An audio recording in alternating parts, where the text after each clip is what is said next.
Hello, my name is Nancy. I'm 68 years old, and I want to share a story that changed my life forever. One afternoon, my son stormed into my living room with my daughter-in-law, shouting, "Mom, this junk is disgusting. It smells like death. We're throwing it all out," and kicked a box across the floor. My heart stopped. Inside that box was the chest with my mother's letters, decades of her wisdom, love, and guidance. "Don't you dare!" I screamed, but they just laughed, calling me dramatic. I ran after the garbage truck in the pouring rain, my slippers soaked, sobbing as the chest disappeared from my hands. Days passed in a blur of grief and emptiness, until a young man appeared at my door, trembling, holding the chest. "These words healed something in me," he said softly. That night, with my permission, he shared my mother's letters with the world, and for the first time in years, I felt truly seen, understood, and alive. What happened next changed everything. My story reached millions. Doors opened, secrets were revealed, and I discovered strength I never knew I had. But there were twists, betrayals, and truths I could never have imagined, waiting to be uncovered. You'll meet the people who helped me, the challenges I faced, and the incredible way my mother's legacy reshaped not just my life, but the lives of many others. But before we go any further, take a moment to subscribe to the channel and write in the comments where you're watching from. I love reading your comments and knowing where you are. Now, let's understand how this story really began.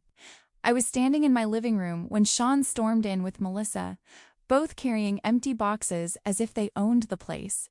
The sound of cardboard scraping against the hardwood floor felt like an intrusion, like they were dragging something cold and foreign into my space. "Mom, this junk is disgusting," Sean snapped, kicking a box near the fireplace. "It smells like death.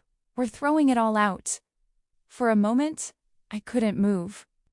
My throat tightened as I looked at the boxes stacked in their arms. Boxes that held fragments of my life, of the people who were gone. "Don't touch those," I whispered. Melissa rolled her eyes. "Nancy, this place is full of garbage. You can't keep living like this. It's not healthy." I watched as Sean kicked open another box, his impatience filling the room. My heart began to pound when I saw the small, worn chest in the corner mahogany, scratched, the brass latch dulled with time. My mother's chest. Inside it were her letters, each one written in her delicate cursive, every page holding a piece of her voice. "Don't you dare," I said, louder this time, my voice trembling. "That chest," Sean interrupted, his tone sharp. "Mom, you're being dramatic. It's just old paper, old paper." The word sliced through me. "That's my mother's writing," I said, but before I could reach the chest, he had already lifted it. "Sean! No!" I lunged forward, but Melissa grabbed my arm, smiling like she was soothing a child. "Let him handle it, Nancy. It's better this way." I tried to pull away, but she held firm, her nails digging lightly into my skin. Sean carried the chest out the front door, and I followed, pleading. "Please, Sean, that's all I have left of her." He didn't turn around. The chest landed in the back of their truck with a dull thud, the sound echoing through me like a final heartbeat. They drove off, and I stood barefoot in the doorway, the air thick with rain and the scent of wet pavement. I ran after the garbage truck. My slippers slipped against the asphalt as the downpour drenched me. "Stop!" I screamed, waving my arms, but the truck kept rolling down the street. The rain blurred everything. Headlights, houses, memories. My mother's laughter, her handwriting, her perfume. Gone. When I reached the end of the block, the truck disappeared around a corner. My chest heaved, my hands trembled. I stood there for a long time, rainwater dripping from my hair, my heart aching with a grief that felt ancient. For days afterward, I could barely eat. I'd sit at the kitchen table staring at the empty space where the chest had been, listening to the refrigerator hum in the silence. The house felt hollow, like part of its soul had been stolen. Then one evening, a soft knock at the door broke the stillness. I hesitated before opening it. On the porch stood a young man, maybe in his late 20s, with damp hair and a hesitant smile. He was holding something against his chest, wrapped in a blanket. "Mrs. Turner?" he asked softly. "Yes?" He looked nervous, his fingers tightening around the bundle. "I work at the recycling center. I found something that belongs to you." He lifted the blanket, and my breath caught. My mother's chest. The brass latch gleamed faintly under the porch light, a little bent but unmistakable. My knees weakened, and I had to hold the door frame to steady myself. How did you... One of the letters fell out, he said quickly, his voice shaking a little. "I read it. I'm sorry, I shouldn't have, but it was beautiful. It healed something in me. Tears welled in my eyes before I could stop them." "You read it?" He nodded, eyes glistening. "Your mother wrote about forgiveness, about how even when people break your heart, you still have to find your way back to love. It helped me more than I can explain." He handed me the chest, and I took it carefully, afraid it might vanish if I blinked. The wood was cool against my palms, and for the first time in days I felt warmth in my chest. "Thank you," I whispered, my voice barely audible. He smiled shyly. "My name's David. I like poetry and stories like these. I'd post them online sometimes, just for people who need hope." He hesitated. "Would you let me share your mother's story? People need to hear it." There was something in his eyes, gentleness, sincerity, that made me trust him. I nodded slowly. "If it helped someone the way it helped you?" "Yes." That night, he took photos of a few letters. The ink faded, but still strong, and he wrote about the story behind them. I stayed up late watching him upload it, the glow of his laptop reflecting in his eyes. He looked so young, yet his sadness seemed older than his face. "Your mother's words," he said. "They're going to touch people." When I woke the next morning, my phone wouldn't stop buzzing. Messages, notifications, calls. The post had exploded, 2 million views overnight. People from all over the world wrote about how the letters reminded them of their own mothers, of love, of forgiveness. By noon, Portland's morning talk show had called, inviting me to share the story on live television. My hands trembled as I set the phone down. For the first time since losing the chest, I felt something stir in me again, a strange mix of fear and courage. Then my phone rang again. Sean. "Mom!" he barked the moment I answered. "What the hell did you do? You're embarrassing the family? Tell that guy to take it down." His voice was sharp, defensive, almost panicked. For years I'd learned to shrink when he spoke like that, to retreat into silence. But something inside me shifted. "I won't," I said quietly. "This is my story." There was a pause, heavy and cold. Then he hung up. I stood in my kitchen holding my mother's chest, my hands trembling not from fear this time, but from the rush of something powerful awakening in me. It felt like my mother's voice whispering through the years, "You're stronger than you think, Nancy." And for the first time in a long, long while, I believed her.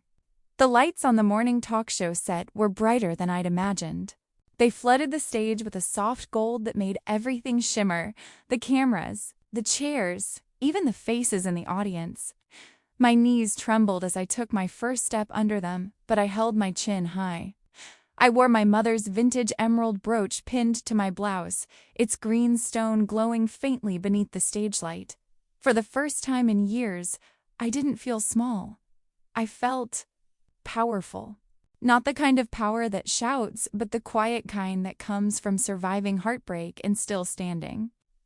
Jennifer, the host, smiled as she approached, her warmth disarming.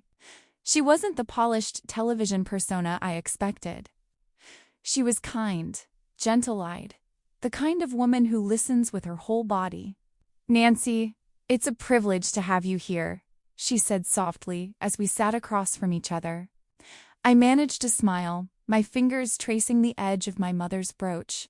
It feels strange, I admitted, to be here talking about something so personal.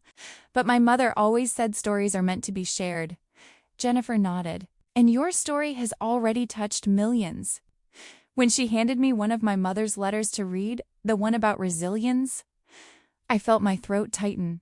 The paper was yellowed, the ink faded, but her voice lived inside those words. I took a breath and began to read aloud. When the world feels heavy and your heart grows tired, remember that even the smallest flame can light the darkest night. You come from a long line of women who refuse to surrender to despair. Stand tall, my child, even when no one claps. As I read, a hush fell over the studio. I could hear people shifting in their seats, sniffles breaking the silence. When I looked up, several audience members were wiping tears from their eyes. The camera light blinked red, but I didn't feel like I was performing anymore. I felt like I was reaching through time, letting my mother speak through me. Jennifer leaned forward, her voice soft. That's beautiful, Nancy. It's not just a letter, it's a lifeline. I nodded, my hands trembling slightly. My son threw away my mother's letters, I said suddenly, surprising myself with the bluntness. He said they were junk, that I was clinging to the past. But these weren't just words, they were her soul, her legacy. Gasps rippled through the audience.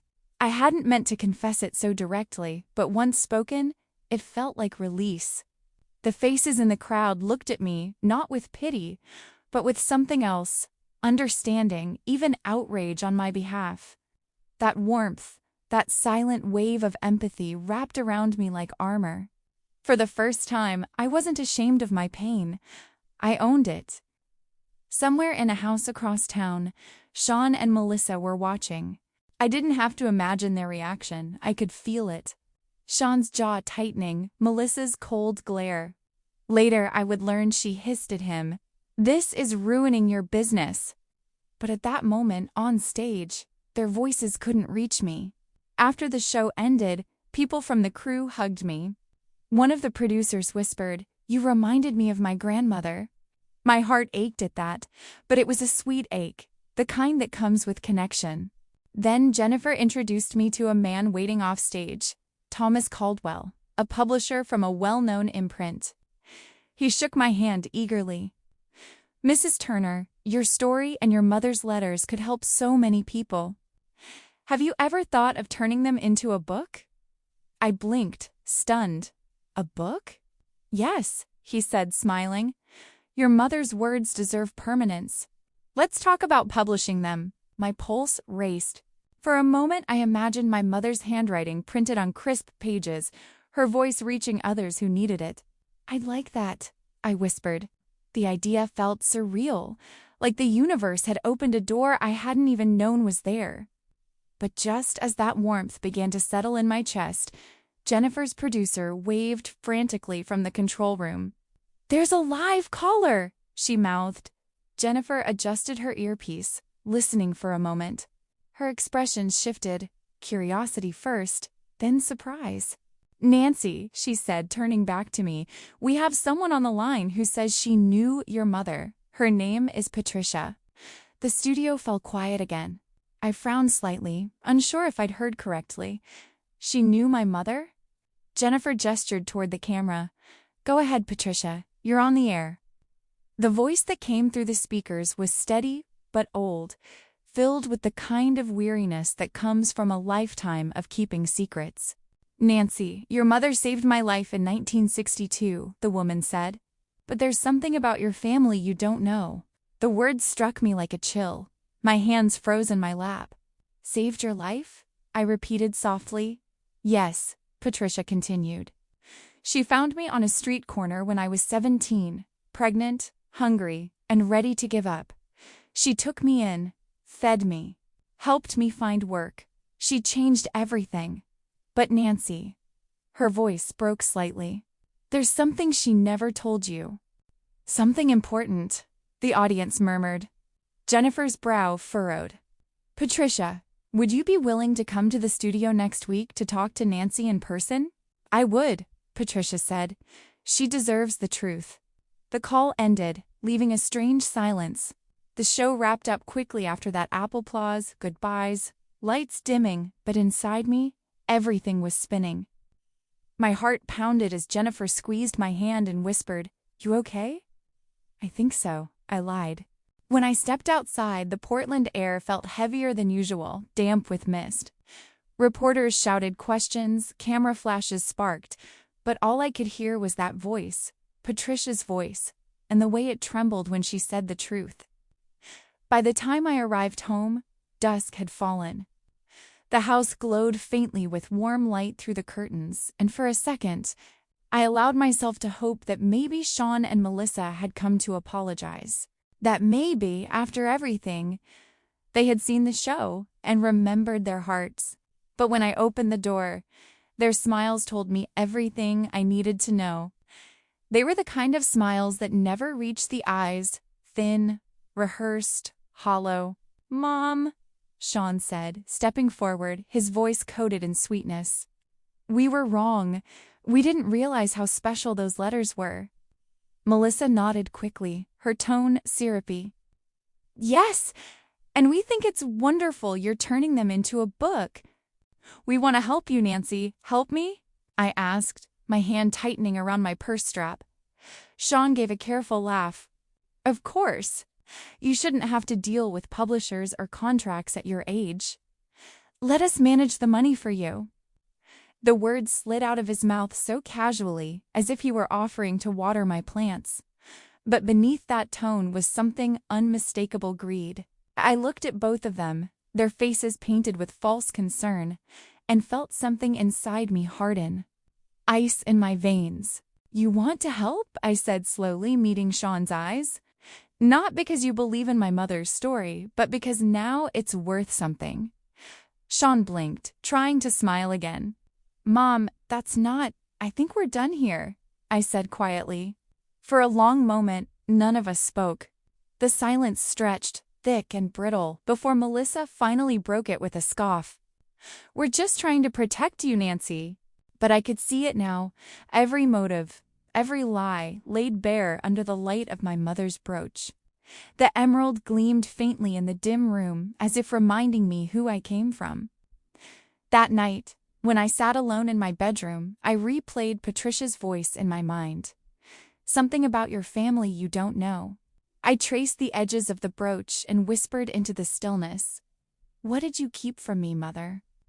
The question hung there, unanswered, but for the first time, I wasn't afraid of the truth. I was ready for it. The cafe where Patricia asked to meet me was tucked away on a quiet street near the river. The kind of place that smelled faintly of roasted coffee and rain-soaked wood. I arrived early, unable to still my shaking hands.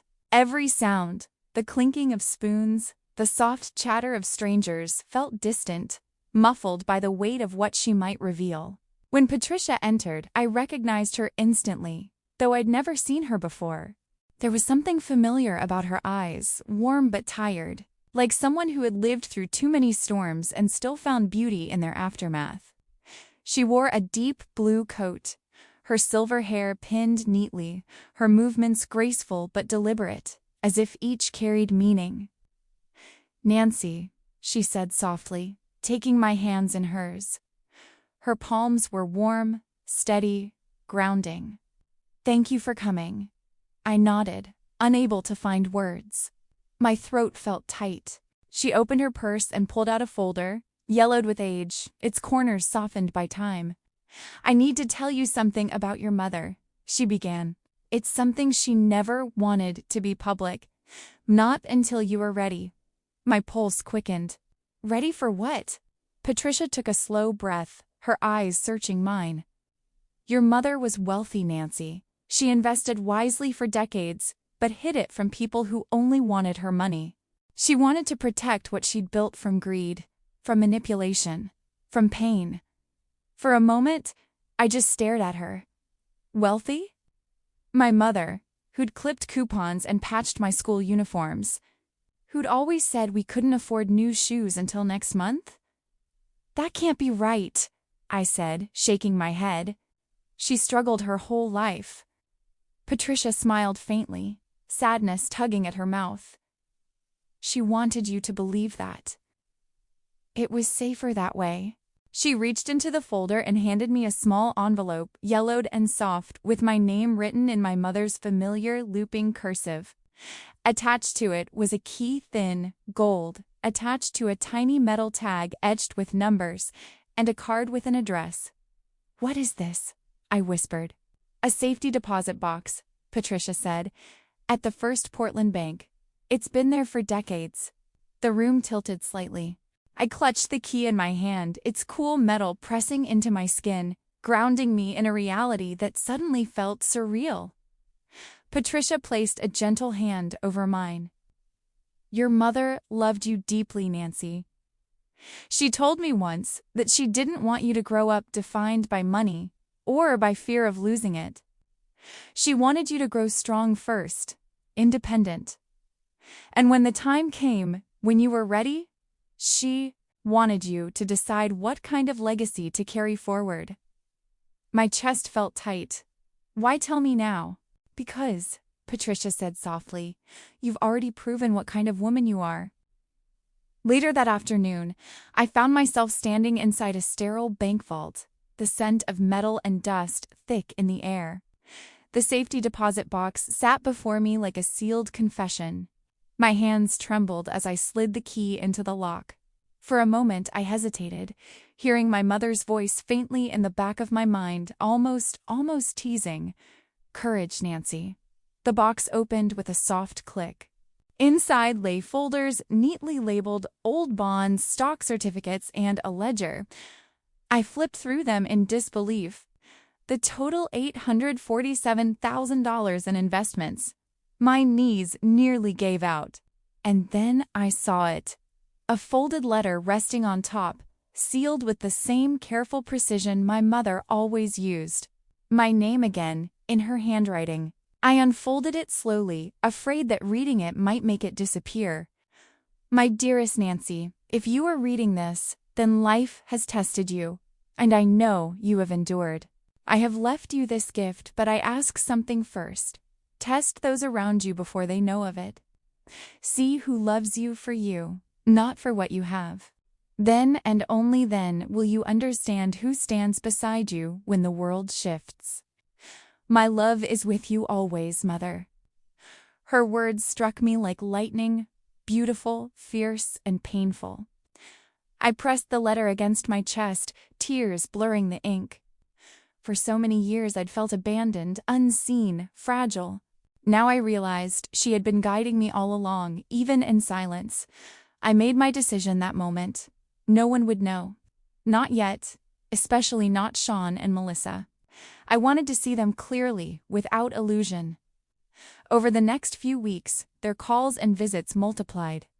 Sean came by almost every day, always with a new stack of papers. "These are just for your protection, Mom," he'd say, his tone so carefully rehearsed it made my skin crawl. "You know how scams target older people. Let me handle your finances." Melissa hovered behind him, always watching, always smiling. But her words, when she thought I couldn't hear, betrayed her.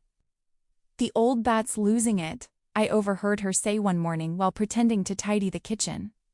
"We need to move fast before she gives it all to that charity crowd." I smiled at her later, sweetly, the way my mother used to when she was quietly furious. "Tch, dear?" Inside, though, a spark had ignited. I bought a small recorder and started keeping it near me whenever they visited. The first time I caught them arguing about nursing homes, my stomach twisted. But not from fear this time. From clarity. Melissa's voice hissed through the recording. "We can say it's for her safety. Once she signs, we can do whatever we want." Sean sighed. "She won't sign yet. We'll need to push her more. Maybe tell her the insurance requires it." Their words felt like a poison I had finally identified. For years, I had blamed myself for their distance, their sharpness. Now, I saw the truth. They weren't confused. They were calculating. One evening, David came by with his usual shy smile. He brought me a basket of muffins he'd baked himself, though most were misshapen and slightly burnt.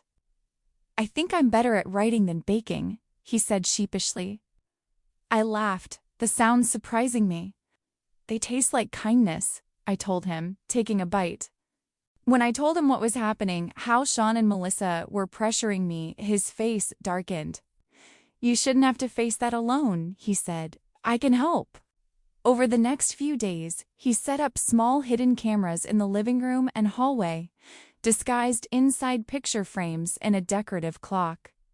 He was careful, respectful, always asking permission before adjusting anything.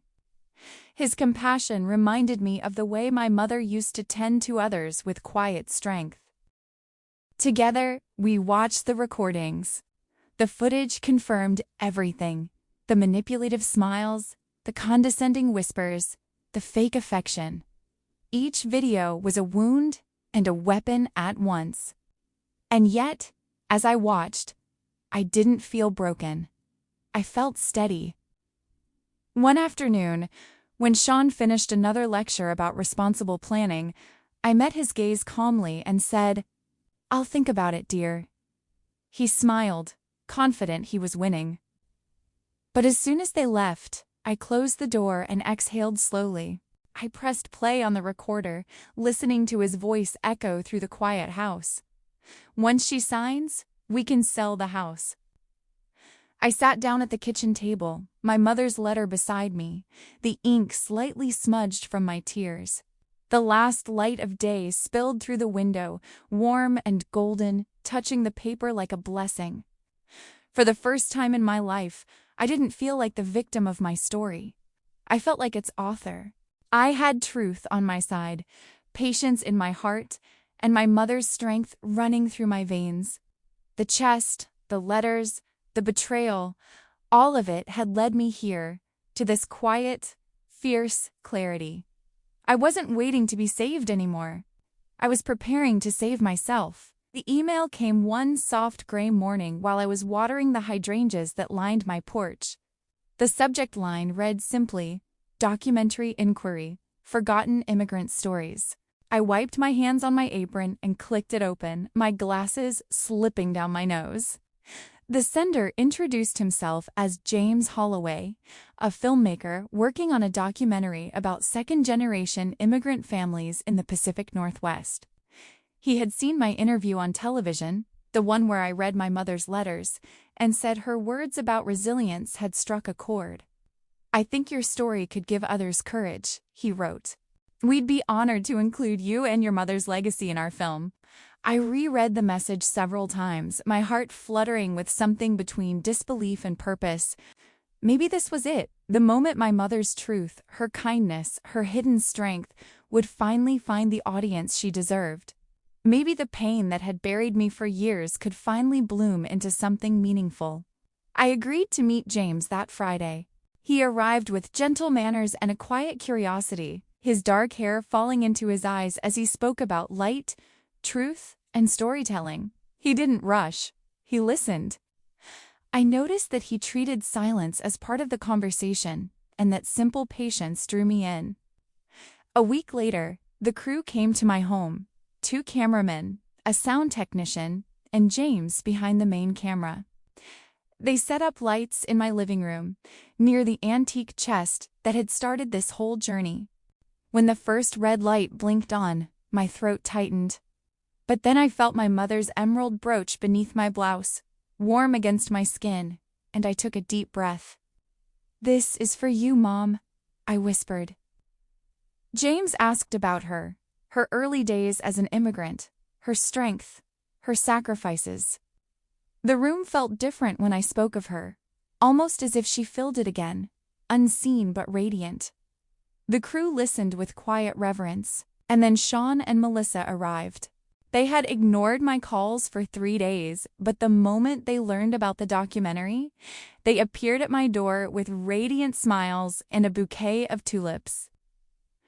"Mom, we just wanted to see how you were holding up," Sean said, his voice dripping with exaggerated warmth.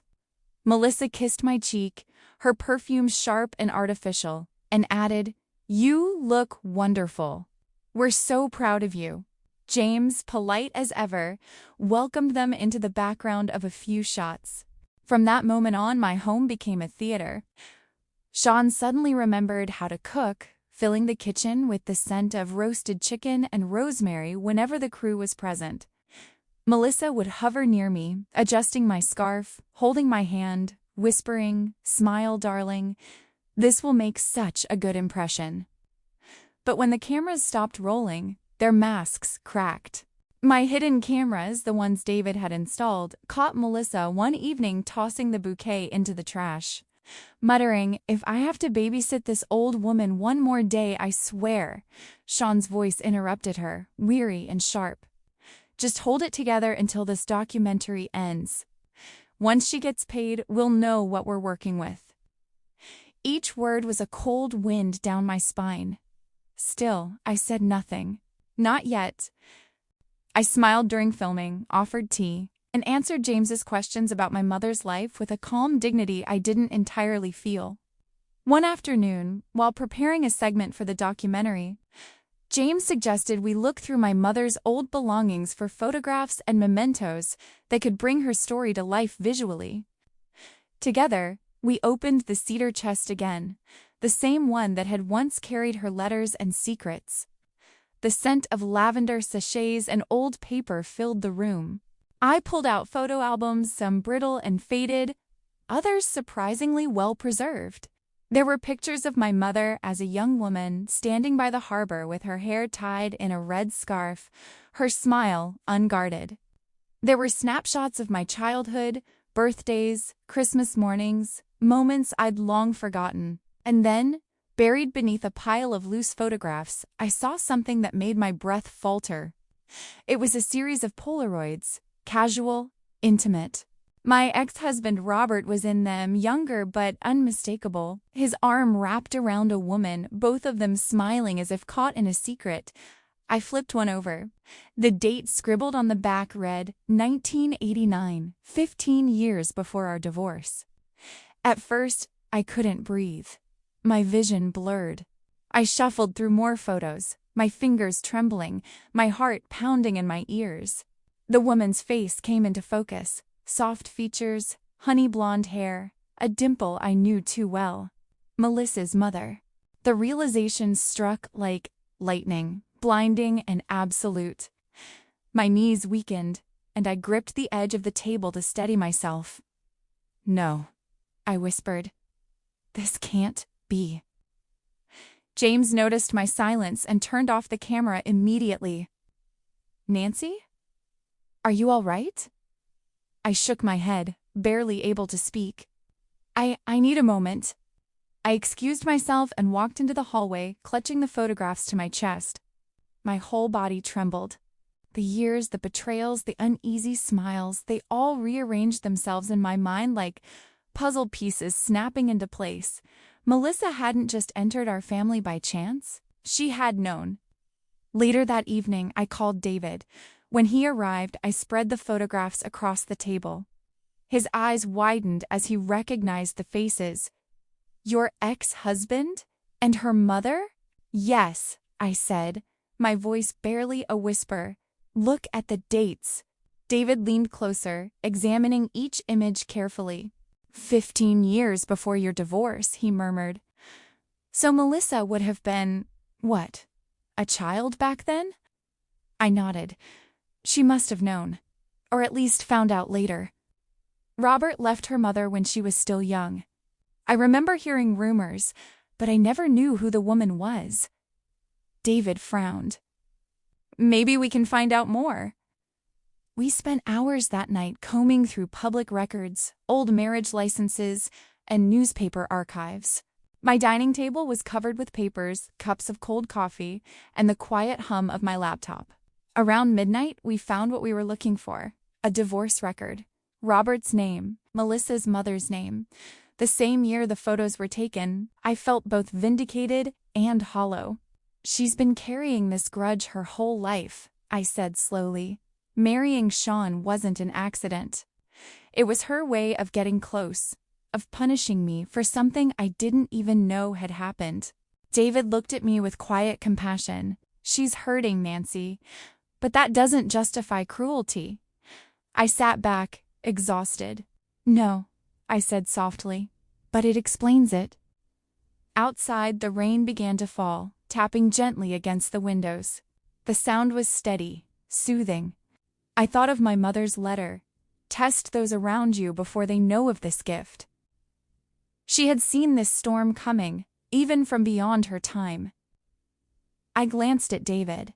It's strange, I said. All these years I thought survival meant keeping quiet, avoiding conflict. But maybe it's about looking truth in the eye and refusing to flinch. He smiled, the kind of smile that carried quiet respect. You're stronger than you think. That night, after he left, I sat alone in the glow of the kitchen light, staring at the photos one last time before locking them away. My hands were still shaking, but this time not from fear, from resolve.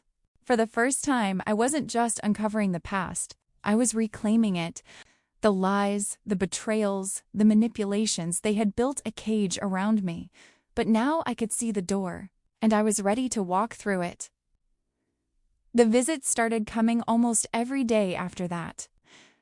Sean and Melissa no longer bothered pretending their interest was purely affectionate. It was too calculated, too measured, like rehearsed lines in a play they were growing tired of performing. They arrived with practiced smiles, bringing pastries from the cafe down the street or cheap flowers that wilted within hours. I could feel the tension before they even spoke, a static in the air that made my skin prickle. One Tuesday afternoon, I was sitting by the window reading one of my mother's old letters when I heard their car pull into the driveway. Their voices carried up the path, low, hurried, arguing. I took a breath, folded the letter neatly, and waited. Sean came in first, his smile a tight stretch across his face. Melissa followed, her perfume filling the room like smoke. Behind them, to my quiet surprise, came a third person, a tall man in a gray suit carrying a leather briefcase. He looked out of place in my modest kitchen, his shoes too shiny for the worn linoleum. "Mom," Sean said gently, setting his hand on my shoulder. His tone was syrupy, patronizing. "We've been worried. You've been a little forgetful lately." I looked at him, letting my eyes soften with confusion. "Forgetful?" Melissa stepped in, resting her manicured hand over his. "Don't take it the wrong way, Nancy. We just want what's best for you. We found this wonderful assisted living facility, peaceful, full of people your age. You'd have your own little apartment, staff to help you. Doesn't that sound nice?" The lawyer laid a folder on the table and slid it toward me. "Just some paperwork to get things started," he said. His tone was brisk, professional. I looked down at the papers, the lines of text swimming slightly in my vision. I didn't need to read them to understand what they were. I had seen enough of the world to recognize a trap when it was set so neatly in front of me. The words "power of attorney" were printed near the top in bold letters. Sean smiled, falsely patient. "It's just standard procedure, to protect you.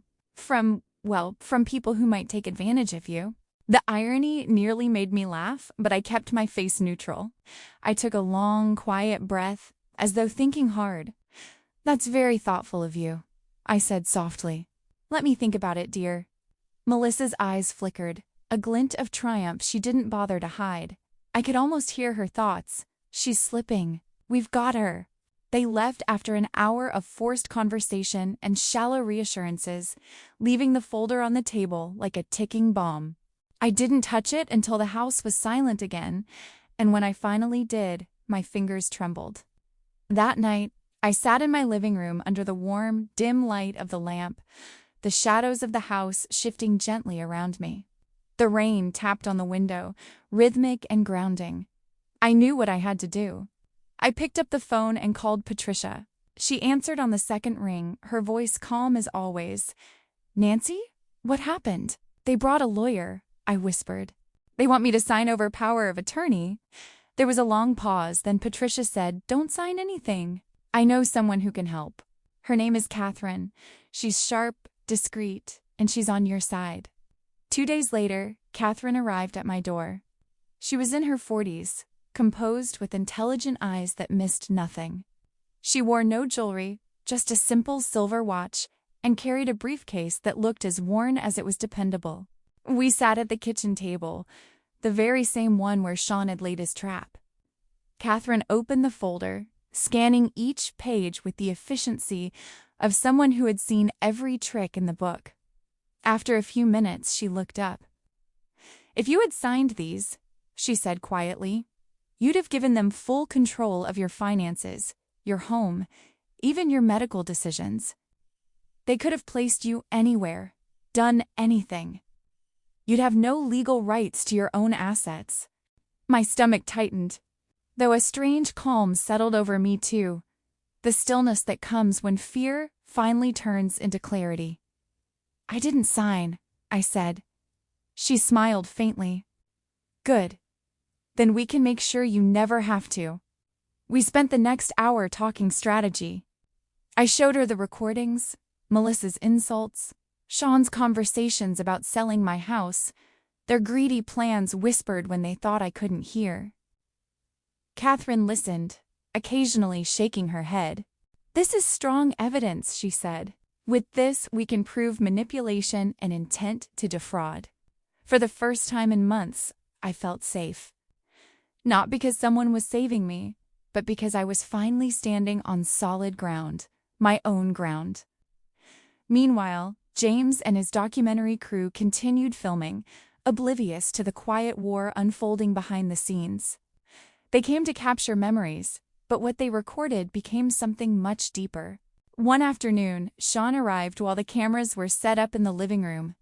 He immediately slipped into performance mode, sitting beside me and holding my hand for the first time in years.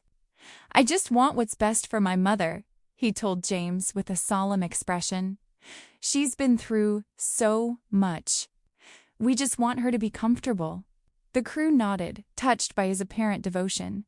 But my hidden camera, the one still mounted discreetly in the hallway, caught what happened the moment the crew packed up. Sean's voice, low and impatient. "Once she signs, we can sell this dump and split everything. We'll finally be done." I watched the footage later that night, sitting alone with a cup of tea.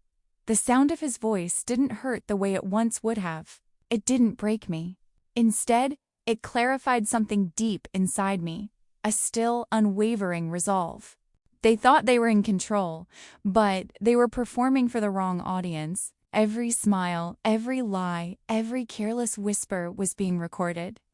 Their greed was painting its own confession. Catherine and I met again the next morning to organize the evidence. She spread the files across my dining table, each labeled neatly.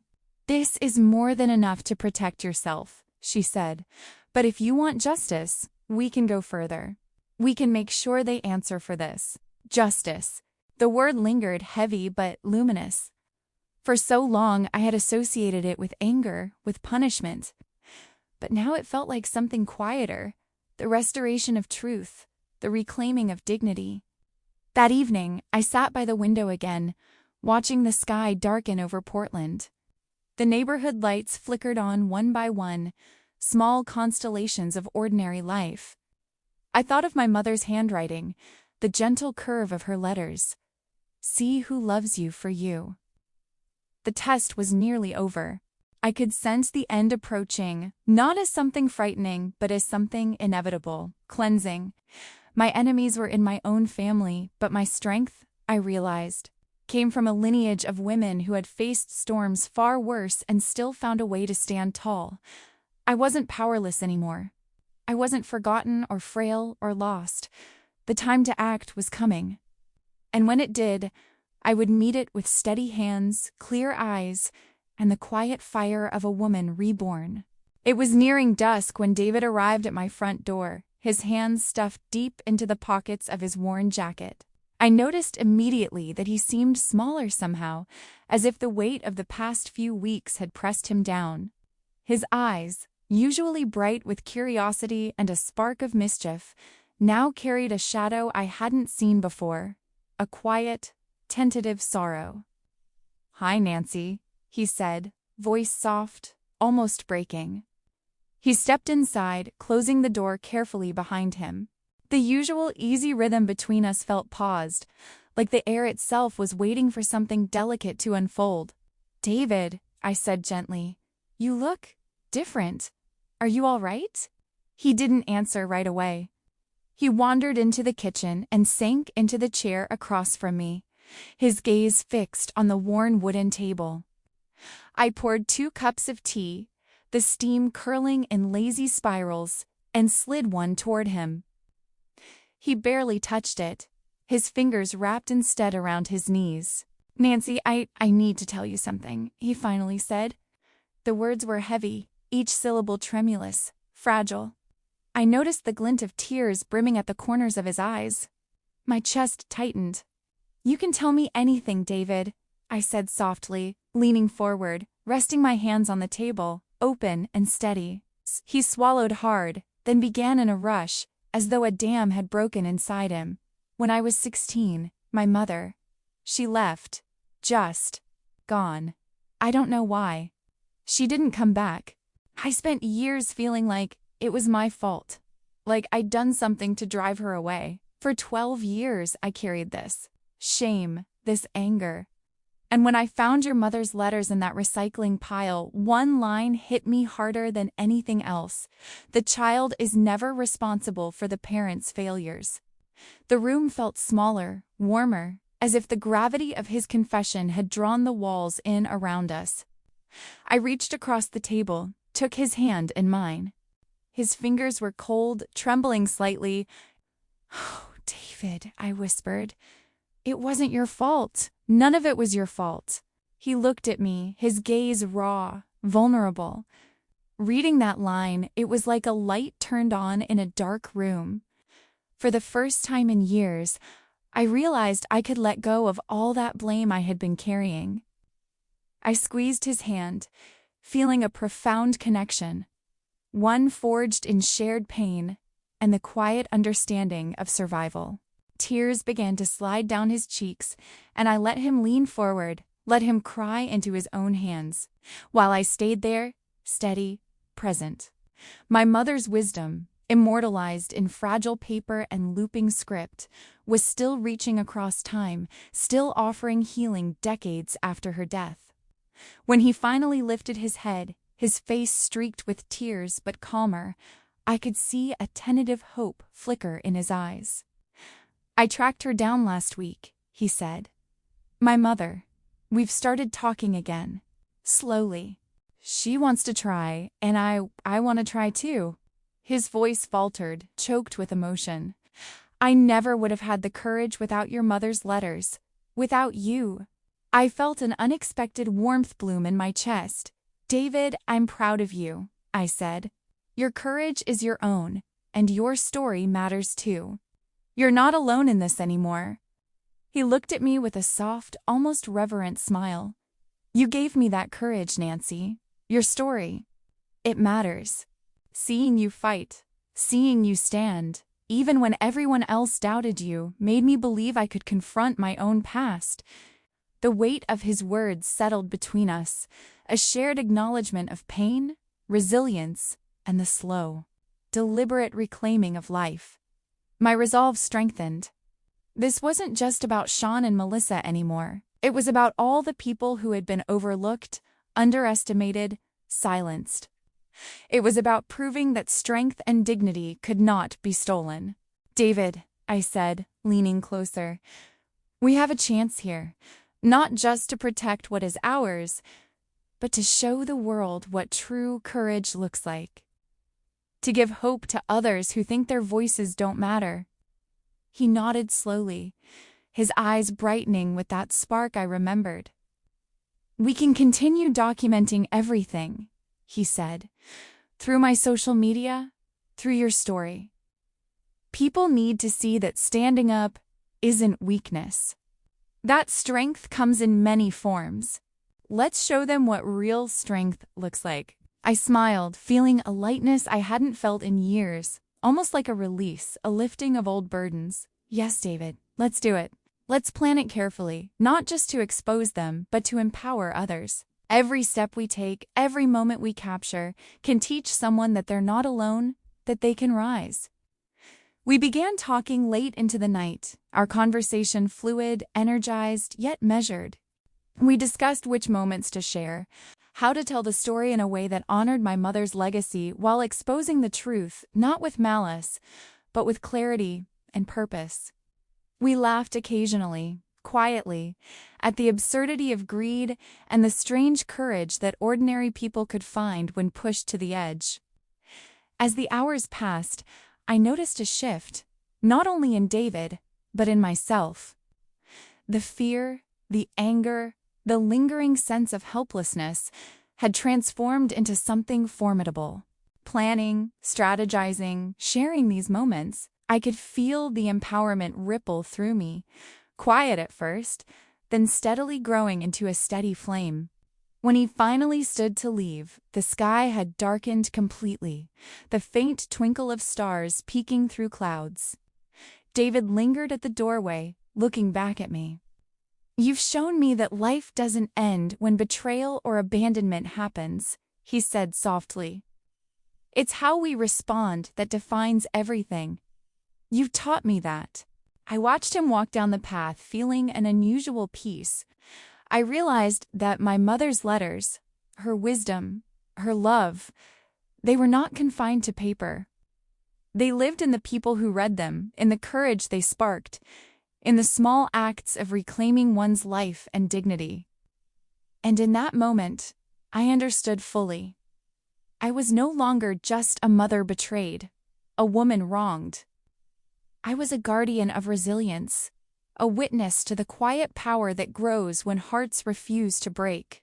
The work ahead, exposing, empowering, and rebuilding would be difficult. But I was ready, because courage, like love, is contagious. And together, David and I would make sure it spread far beyond the walls of my home. The book deal came through quietly at first, in an email from the publisher. My hands shook as I read it, the numbers almost unbelievable, the reality of it sinking slowly into my chest. For a moment, I allowed myself to feel the weight of everything my mother had left me, the letters, the lessons, the legacy, coalescing into something tangible, something powerful. I thought of Alina, her careful handwriting, her quiet foresight. I imagined her smiling, approving, maybe even nodding with that faint, knowing grin that said she had planned for all of this, far beyond my comprehension. I called Catherine and Patricia to meet me in the small office I had set up in the corner of my home. The room smelled faintly of old paper and cedar, a comforting reminder of my mother's desk where so many letters had been penned. As Catherine arrived, calm and precise as always, I felt a flutter of anticipation. Patricia followed, her eyes bright, a mixture of excitement and reverence in her gaze. Together, we began laying the groundwork for what would become Elena's legacy foundation. Patricia's fingers traced the edges of the papers we had spread across the table, the vision of the foundation slowly taking shape before us. "The goal," she said softly, "is to protect seniors from financial abuse. From people who pretend to care but are really just after what's theirs. From family members like your son and Melissa." I nodded, feeling a familiar chill run down my spine. Even as I spoke aloud my intentions, I allowed myself to imagine the foundations of justice we were building, invisible to those who thought they controlled me, yet impenetrable.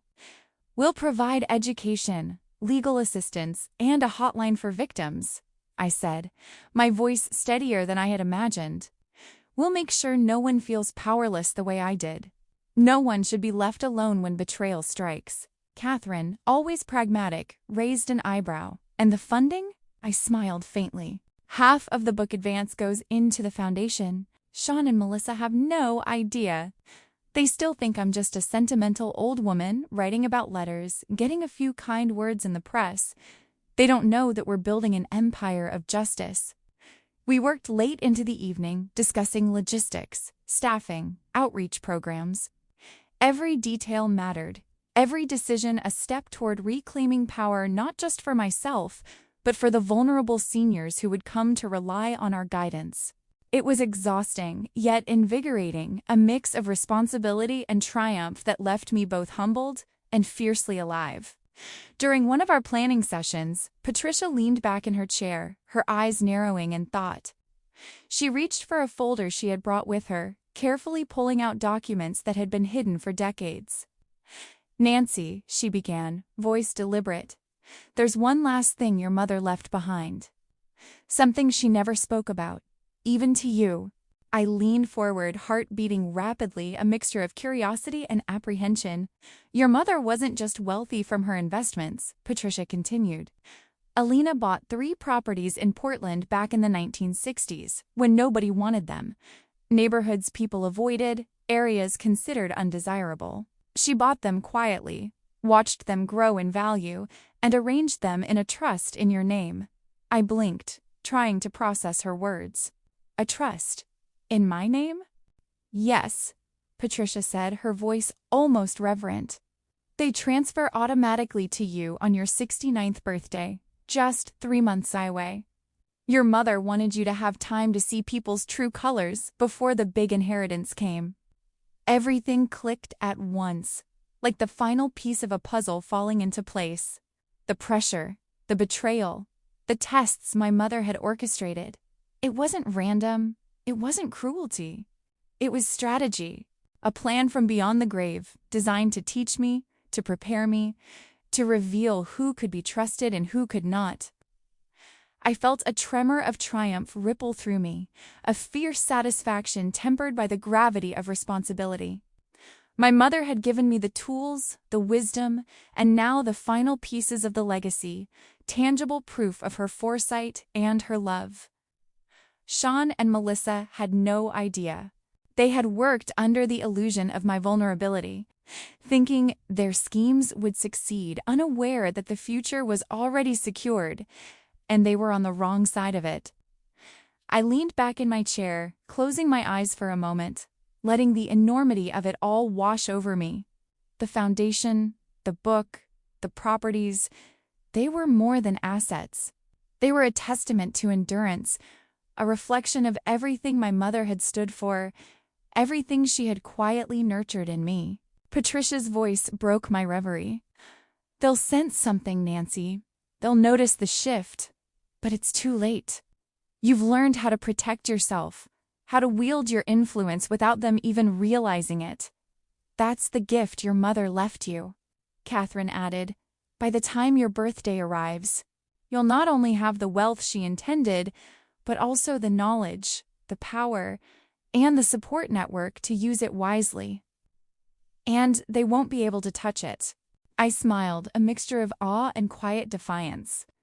"They think I'm just sentimental," I said softly, almost to myself. "They have no idea what's coming." We continued planning, mapping out the programs, the outreach, the first steps of the foundation. Every detail seemed imbued with my mother's meticulous care, a continuation of her legacy, not just in wealth but in purpose. For the first time in my life, I felt a profound sense of alignment. My mother's letters, her investments, her properties, every decision she had made, every precaution she had taken, had led to this moment. I understood the depth of her foresight, the patience she had exercised across decades, and now I was ready to honor her fully. Sean and Melissa's pressure would continue, no doubt, but it no longer mattered. They were pawns in a game they could not even perceive. The real power was mine, quietly growing, carefully nurtured, and now ready to flourish. As we wrapped up our meeting, Patricia looked at me, eyes shining. "Your mother trusted you, Nancy, and now you have the chance to trust yourself too." I nodded, feeling a steady warmth bloom inside me. I was ready. Ready to protect, ready to act, ready to rise. And when the day came, the world would see not just a woman reclaiming her inheritance, but a legacy reborn, a legacy of resilience, wisdom, and unwavering courage. The countdown to my 69th birthday had begun, and with it, a reckoning that Sean and Melissa could never have imagined. It was a gray, heavy morning in Portland. The kind where the clouds press down and the air feels almost as if it's waiting for a storm to break. I had been expecting them, in a way, though I hadn't let myself fully prepare for the weight of their presence. 2 months before my 69th birthday, Sean and Melissa arrived at my front door like predators who had cornered their prey. Their smiles were too bright, their eyes sharp and calculating, and I could feel the tension between them as they stepped across the threshold. Sean's hand trembled slightly as he held a folder, thick with papers. He looked at me, not as his mother, not as the woman who had raised him, but as someone standing between him and his perceived inheritance. "Mom," he began, his voice smooth and dangerous, "we've spoken to doctors. They'll say you're incompetent. We need to take action, and it's for your own protection." Melissa's lips curled into a smile that didn't reach her eyes. "We're not trying to hurt you, Mom. We just want what's best. Sign the papers for the assisted living facility, and everything will be simpler. Safer," she added, her words sugary but laced with venom. I looked at them both, feeling a mixture of anger, disbelief, and a strange, rising clarity.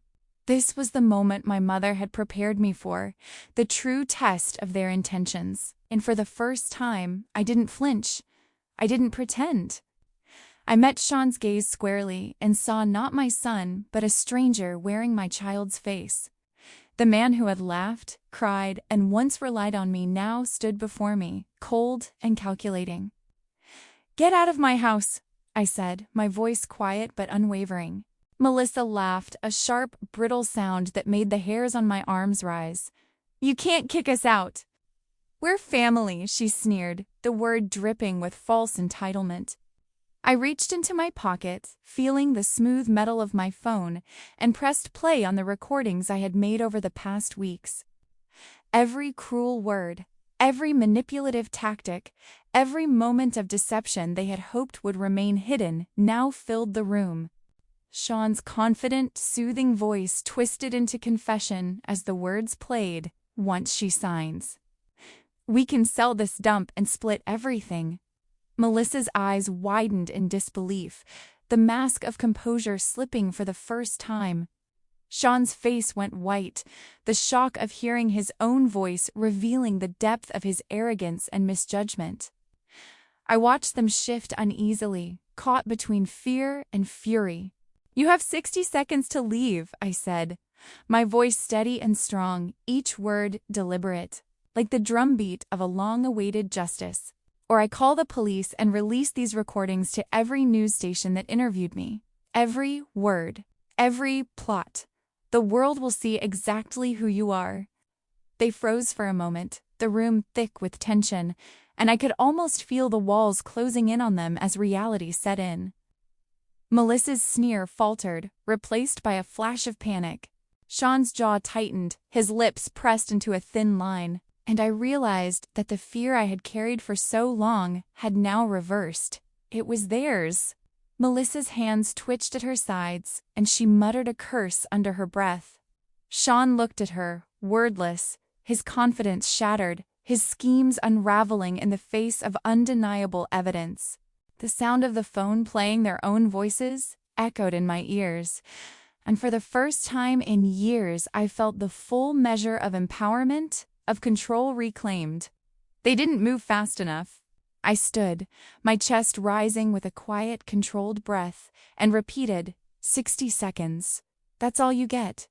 And then they fled. Melissa cursed under her breath as she stormed past the living room, knocking over a vase in her hurry, while Sean followed silently, his face pale, eyes wide with disbelief and fury. I listened as the front door slammed behind them, the sound final and satisfying, echoing through the house like a punctuation mark on the story I had longed to finish. I sank into my chair, my body trembling from adrenaline, relief, and an almost sacred sense of vindication. My hands shook as I clutched the armrests, tears pricking at the corners of my eyes, not from sorrow, but from a deep, cathartic release. The fear, the manipulation, the endless nights of worry. It had all culminated in this moment. I had stood my ground, I had seen through the deception, and I had won. For the first time in a long time, I felt completely, undeniably powerful. Not because of wealth or property or legal victories, but because I had reclaimed my voice, my agency, my dignity. My mother's lessons had guided me, her letters whispering strength from decades past. And now I understood fully what it meant to carry that legacy forward. The room around me was silent, except for the soft hum of the refrigerator and the faint tick of the wall clock. Outside, Portland carried on unaware, the city moving through its foggy morning. And inside, I allowed myself a small, triumphant smile. I was still standing. I was still me. I opened my mother's chest that sat nearby, running my fingers over the letters, the envelopes worn with age. The words that had once comforted me now fortified me. "Build something beautiful from the ashes," one of her letters read. And in that moment, I realized I had taken the first, brave steps. The confrontation was over, the threat dissipated, and the path forward toward justice, empowerment, and the preservation of integrity was clear. I leaned back, exhaling slowly, letting the tension drain from my shoulders. The road ahead would be long, but I was ready. For the first time, truly, I understood the full measure of strength that my mother had instilled in me. And nothing, no deception, no greed, could ever take that away. The night of my 69th birthday arrived like a symphony, the city's lights spilling through the grand windows of the Sentinel Hotel ballroom in a golden shimmer. I stood in front of the mirror, adjusting the navy gown I had chosen, feeling the soft sweep of the fabric over my legs.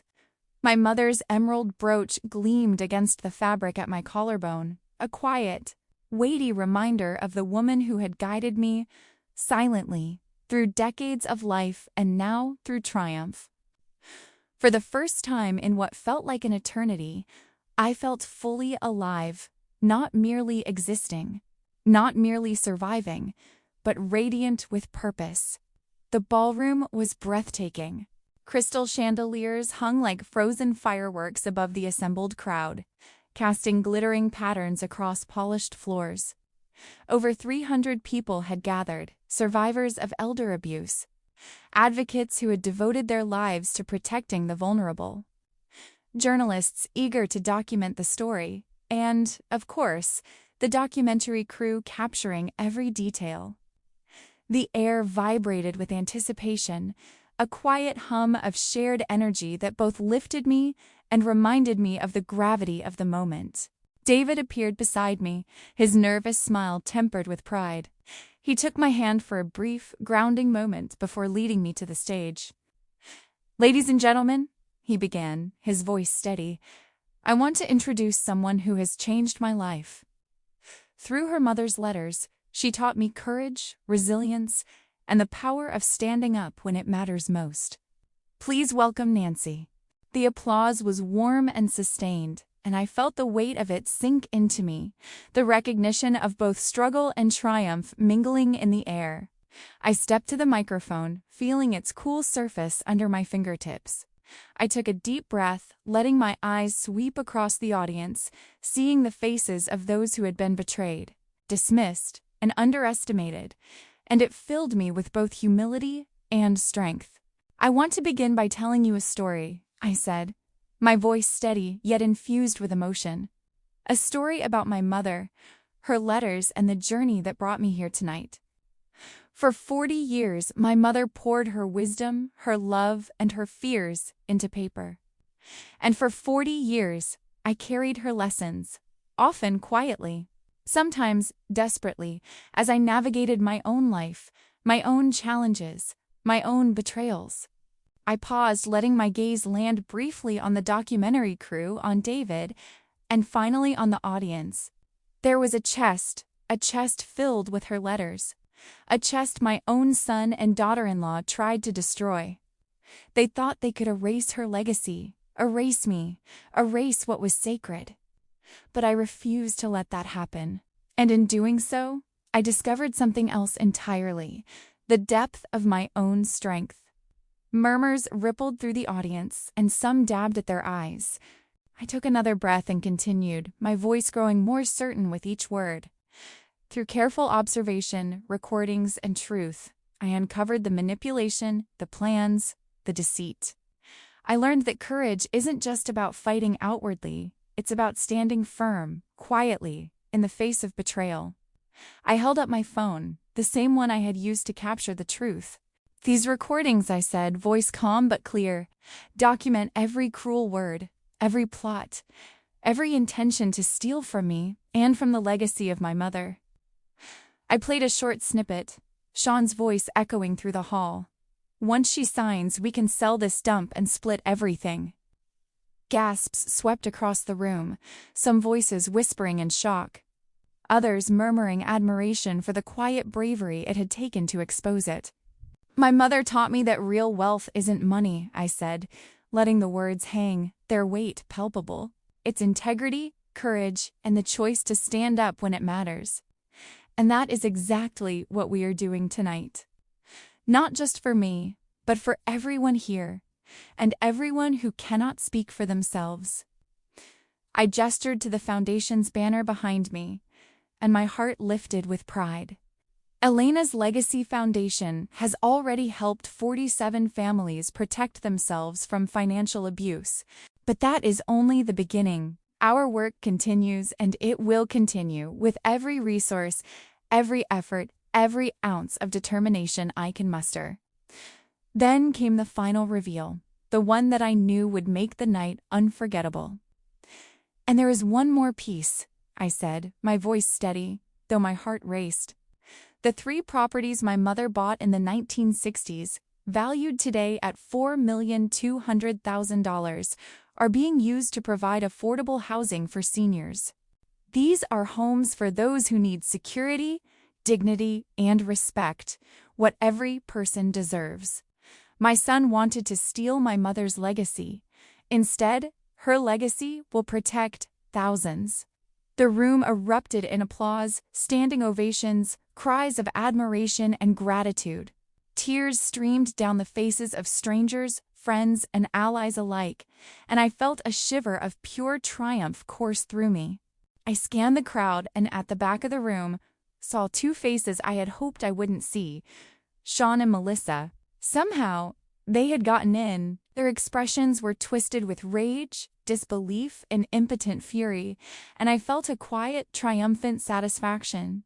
They had tried to manipulate, to control, to steal, and yet here they were powerless, witnesses to a truth they could not touch. I lowered the microphone for a moment, letting the noise of the room wash over me, the warmth, the support, the shared energy of survival and justice. Then I raised it again, my voice carrying across the space. Tonight is not about revenge. It is about resilience. It is about the strength we discover when we refuse to be silenced. It is about honoring those who came before us and protecting those who come after. That is the true power of legacy. Tears pricked at my eyes, but they were not tears of sorrow. They were tears of triumph, of fulfillment, of purpose realized. I could feel my mother's presence in the shimmer of the chandeliers, in the quiet nods of the audience, in the strength radiating from David beside me. She had guided me here, across decades of challenge, betrayal, and doubt, and now her vision, our vision, was alive in the world. As the applause continued, I stepped back, my hands lightly resting on the edge of the podium. I let the moment settle, breathing in the profound weight of justice achieved and hope renewed. The ballroom had become more than a celebration of a birthday. It was a testament to courage, to integrity, to the transformative power of standing firm and using one's voice. And as the night wore on, I knew, deeply and unshakably, that my mother's legacy, her wisdom, her love, her careful planning would continue to ripple outward, protecting, inspiring, and empowering long after the echoes of this gala faded into memory. Weeks had passed since the gala, but the afterglow lingered like a warm, persistent sunbeam through my living room. David sat across from me on the worn but comfortable sofa, a stack of my mother's letters spread across the coffee table between us. Each envelope, each page seemed to hum with memory, with history, with the quiet, enduring voice of a woman I had loved and learned from my entire life. I reached for one, letting my fingers brush over the delicate paper, and felt a wave of calm settle over me, the kind of peace that arrives only after storms have passed, after battles are fought, and clarity emerges. The documentary crew had left several weeks ago, having captured every crucial moment, yet the story continued to breathe on its own. Nancy's letters had been accepted into several prestigious film festivals and would soon be available on streaming platforms. It was surreal hearing from people all over the country who had watched the film and felt moved, inspired, sometimes brought to tears. My mother's voice, preserved in her words, now resonated in homes she had never entered, reaching hearts she never knew existed. Our book, published just after the gala, had become a bestseller. Each copy sold translated into real, tangible change. Every dollar of my proceeds went directly into the Elena's Legacy Foundation, helping elders protect themselves from abuse and ensuring that others would not suffer the pain I had endured. The foundation had grown beyond even my wildest expectations, and I often found myself marveling at how something so delicate, a collection of letters and memories, could ripple outward and touch so many lives. I checked my email one morning, noting a single message from Sean. It was brief, cold, and entirely devoid of sincerity. "I'm sorry. Nothing more. No pleading, no explanation, no attempt at reconciliation," and I hadn't responded. Some bridges, I realized, were meant to remain burned. Their charred remains were a testament to lessons learned, to boundaries firmly drawn, to strength reclaimed. Melissa, ever persistent, had filed a lawsuit attempting to claim part of the inheritance, but Catherine, sharp, thorough, and unwavering, had dismantled it in court, using the recordings and evidence we had painstakingly gathered. The judge had ruled decisively, and while Sean and Melissa avoided criminal charges for attempted elder abuse, they were now on a registry preventing them from working with vulnerable populations. Justice, measured but unyielding, had been served. The most touching evidence of the night's success, however, came in the form of letters I received from the young people living in the affordable housing units funded by my mother's properties. Each envelope carried more than ink and paper. They carried hope, gratitude, and the kind of fragile yet resilient joy that only comes from knowing someone cares enough to fight for you. I read them aloud to David one afternoon, his eyes glistening as we shared in the quiet triumph of these small but profound victories. Patricia continued to visit weekly. Her presence was a gentle reminder of the connections my mother had fostered, the stories that shaped our lives. She brought new anecdotes each time, tallies of courage, of love, of silent battles fought by ordinary people, and I felt the rich tapestry of my mother's life envelop me in comfort and inspiration. David, too, had grown into his new role with a quiet confidence. He had moved into one of the units, his life now intertwined with the community we had nurtured together. He spent hours writing, capturing his thoughts and reflections in poetry inspired by my mother's letters. Watching him, I could see the transformation. A young man once abandoned, now connected, now thriving, now finding his own voice in the legacy my mother had entrusted to me.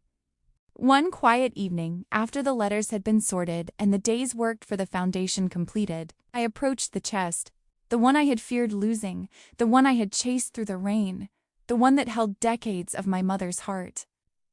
I opened it gently and reached for the final letter I had never read, the letter I had saved for this precise moment. The envelope was warm in my hands, as if it had been waiting for me, patient and wise. I unfolded the letter carefully and began to read. My mother's handwriting, familiar and steady, unfolded into words that struck me with the weight and clarity of a lifelong lesson. My dear Nancy, if you're reading this, you've found your strength. Remember, we survive not by avoiding betrayal, but by refusing to let it define us. Build something beautiful from the ashes. I'm so proud of you. Tears streamed down my face, unbidden, but these were tears of joy, of triumph, of completion. My heart swelled with gratitude and love, and I felt her presence so strongly that the room seemed to pulse with warmth. I closed the chest gently, placing my hands atop it, feeling the resonance of her wisdom and pride. At that exact moment, the doorbell rang. I rose, wiping my cheeks, and opened the door to find another senior seeking assistance from the foundation. Their eyes were tired, but filled with trust, hope, and need. I smiled at them, the gesture light but full of meaning. This helping, protecting, guiding, this was my purpose now. The tangible manifestation of my mother's legacy, and I had never felt more powerful or more at peace. David followed me to the door, a quiet, content smile on his face. "You've built something incredible, Nancy," he said softly. "Not just for us, not just for the foundation, but for everyone who will benefit from it for years to come." "Yes," I said, the weight of it settling over me like a comforting embrace. "We've done it, and we'll continue." And as the day faded into a calm evening, with the city's lights sparkling beyond the windows, I felt a sense of full circle. The journey from betrayal to empowerment, from fear to courage, from loss to purpose. My mother's voice echoed in my mind, a constant, unwavering guide, reminding me that strength, integrity, and love endure beyond pain, beyond greed, beyond the transient shadows of life. If you've been inspired by Nancy's journey, by the triumph of courage over betrayal, consider subscribing to the channel.